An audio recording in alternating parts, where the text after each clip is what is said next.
자, 안녕하세요. 김현수 대표입니다. 자, 새 정부 가계대출 관리 방향 및 단계적 규제 정상화 방안이 나왔습니다. 요거는 윤석열 정부가 미리 얘기를 했던 부분이고, 이제 실제로 어떻게 흘러가는지, 그리고 생애 최초 취득을 하시는 분들 입장에서는 어떤 점이 좀 유리한지, 이 부분에 대해서 여러분들께 빠르게 설명을 드리고자 영상을 켰고요. 이 PDF로 같이 보시면 되게 좋을 것 같아요. 자, 요 PDF 파일이고요. 자, 시간이 없으신 분들을 위해서 빠르게 설명을 좀 드리자면, 이제 생애 최초 LTV 80%까지 확대를 합니다.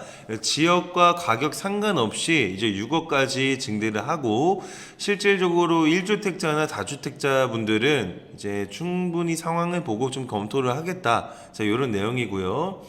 DSR 선정 시 포함되는 미래소득이 증대를 했습니다. 그러니까 좀 미래를 인정을 해주겠다. 청년들이 미래소득까지 보고 좀 인정을 해주겠다. 자, 요런 거고요.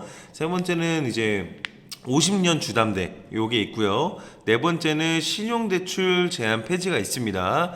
이제 빠르게 제가 설명을 드렸고, 시간 없으신 분들은 뒤로 가기 누르시면 되고, 자, 좀 더 자세하게 보고 싶으신 분들은 이 영상을 끝까지 보시면 될 것 같아요. 자, DSR 비율도 일단 현행 유지입니다. 요거는 어쨌든 뭐 바젤 3 권고 사항이기 때문에 뭐 어떻게 움직일 수 있는 부분이 전혀 아니에요. 정부에서 풀어줄 수가 없습니다. 자, 새 정부 가계대출 관리 방향 및 단계적 규제 정상화 방안. 오늘 녹화하는 시간이 6월 16일이고요. 요 금융위원회에서 나왔습니다. 자, 새 정부 가계부채 관리 방향 1번 가계부채 증가세의 안정적 관리를 하겠다. 두 번째 부동산 대출 규제 단계적 정상화를 하겠다. 세 번째 금리 상승기 취약 차주 보호를 하고, 자, 요 세 개를 세부적으로 보는 겁니다. 이제 첫 번째부터 보자면, 이제 코로나로 인해서 좀 가계부채가 굉장히 커졌죠. 근데 그게 경제나 금융에 부담이 되지 않도록 조금 안정적으로 관리를 하겠다. 요거고요.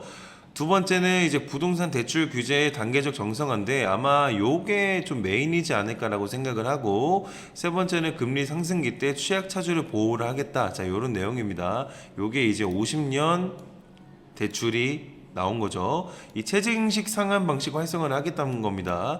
그러니까 원리금 균등 상환이든 원금 균등 상환이든 좀 부담이 많이 가니까 이 체증식 상환으로, 이게 거꾸로 돌아가는 이 체증식 상환으로 활성화를 좀 시키겠다. 크게 처음부터 부담이 안 되도록 좀 노력을 하겠다. 자, 이런 내용입니다. 자, 요거 같은 경우는 신용대출 제한 뭐 폐지된다 뭐 이런 식으로 쉽게 생각을 하시면 될 것 같아요. 두 번째는 이제 서민이나 취약계층 보호를 위해 요 DSR을 빼주겠다. 여러분들께서 요거는 꼼꼼하게 한번 읽어보시면 될 것 같고, 자, 좀 중요한 거에 대해서 좀 말씀을 드려볼까 합니다.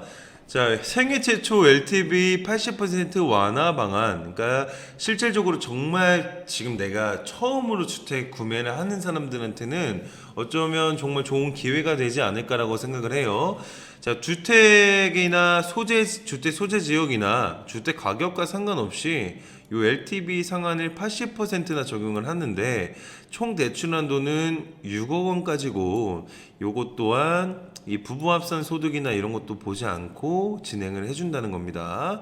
자, 투기가해주구나 조정 대상 지역에 원래는 이 생애 최초 주택 구매자도 이 40%밖에 안 나왔기 때문에 3억 6천밖에 안 나왔죠. 근데 요게 6억까지 나온다. 벌써 2억 4천이 내가 현금이 들어가지 않습니다.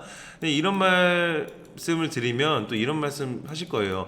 아니, 대출 금리 오르고 있는데 내가 이거 뭐 받아도 되나? 라고 생각을 하신 분도 계실 텐데, 이건 여러분들 상황에 따라서 많이 바뀌는 부분이니까 완전 연끌하시는 분들 입장에서는 이렇게 못 하시겠죠. 금리가 오르니까. 근데 그게 아니시고 어느 정도 여유가 있으시면서 내가 다른 곳도 투자를 하시겠다라고 생각을 하신 분도 계실 테니, 그분들 입장에서는 굉장히 큰 효과가 있지 않을까라고 생각을 하고요. 그러니까 제도 개선 전후를 좀 비교를 해보자면, 원래 요건과 주택가격과 소득 LTV, DTI, DSR 대출 한도가 이렇게 있죠. 자, 생애 최초 연령 제한 상관없습니다. 생애 최초 분들은 제한이 없어졌고요. 주택 가격도, 소득 또한 제한이 없어졌습니다. LTV는 80%를 하고요. DTA나 DSR은 현행 유지를 한다고 합니다. 이거는 지금 뭐 어떻게 움직일 수 있는 부분이 아니기 때문에 여러분들께서 잘 생각을 하셔서 움직이시면 될 것 같고, 대출 한도는 4억에서 6억 원 늘었다. 이렇게 보시면 됩니다. 언제 추진되느냐? 7월, 8월, 9월 요 사이에 추진이 될 것 같아요. DSR 산정 시 청년층 장래소득 반영 확대. 실질적으로 만약에 20대 후반, 뭐 30대 초반이 계신 분이 이제 DSR이 안 나올 수 있죠, 충분히. 왜냐면 내 연봉이 그렇게 높지가 않으면 실질적으로 현재 소득이 조금 낮게 되다 보니까 내가 대출을 받고 싶어도 못 받는 상황이 됐었는데, 자, 요거를 생애 주기에 걸친 상황 능력을 보다 실질적으로 평가할 수 있도록 요 가이드라인을 준다고 합니다. 그래서 개선을 한다고 해요. 자, 월 급여가 뭐 250에서 400만 원 정도 왔다 갔다 되시는 분들께서도 굉장히 쾌재를 부르실 것 같다. 자, 여기에 사례가 나왔는데, 자, 월 급여가 300만 원인 만 30세 무주택 근로자가 있습니다. 근데 연리 3.5% 잡고 DSR 40% 잡고 30년 만기에 했을 때 예상 소득 증가율을 요렇게 적용을 합니다. 자, 그러면 실질적으로 현재 소득보다 장래 소득이 훨씬 더 많아지고요. 대출 한도도 훨씬 더 많이 늘어나게 됩니다. 요 밑에도 마찬가지고요. 젊으면 젊을수록 요 예상 소득 증가율이 더 많아지는 것 같아요. 실제로 이 월 급여가 더 낮지만 장래 소득이 더 높습니다. 그래서 실제로 대출 한도도 더 높죠. 제가 좀 빠르게 설명을 드려봤는데 다시 또 결론으로 돌아가자면 본인들의 상황에 맞춰서 움직이는 것도 맞고, 이제 아는 내용이 좀 많다 보니까 뭐 50년에 대한 주담대 내용이라든지 이런 건 좀 생략을 했고요. 일단 중요한 것만 말씀을 드리자면, 일단 생애 최초 80%까지 확대하면서 지역 상관없이 뭐 주택 가격 상관없이 6억까지 나온다. 1주택자나 다주택자분은 좀 상황 보고 결정을 할게, 저 이런 거 같고, DSR 산정 시 이제 뭐 무주택자분들, 특히 20, 30대 분들은 아직 연봉이 높지 않더라도 추가 대출 가능성을 좀 더 열어주겠다. 그러니까 실거주할 주택까지는 좀 우리가 넉넉하게 봐주겠다. 자, 이런 거고요.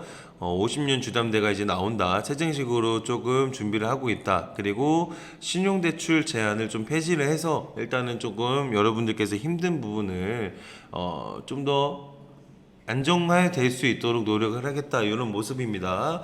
자, 이렇게 됨으로써 다주택자의 물건들을 좀 물건 중에 똘똘한 한 채 같은 경우는 이 무주택자, 생애 최초의 무주택자 분들께서 조금 골라서 잡아가실 수 있는 부분들 많기 때문에 금리 조금 내려가는 상황 지켜보고 좋은 물건, 빠르게 금매 나오는 물건들 그런 거 잘 잡으셔서 여러분들께서 부를 많이 쌓으시고 대박 나시고 부자 되셨으면 좋겠습니다.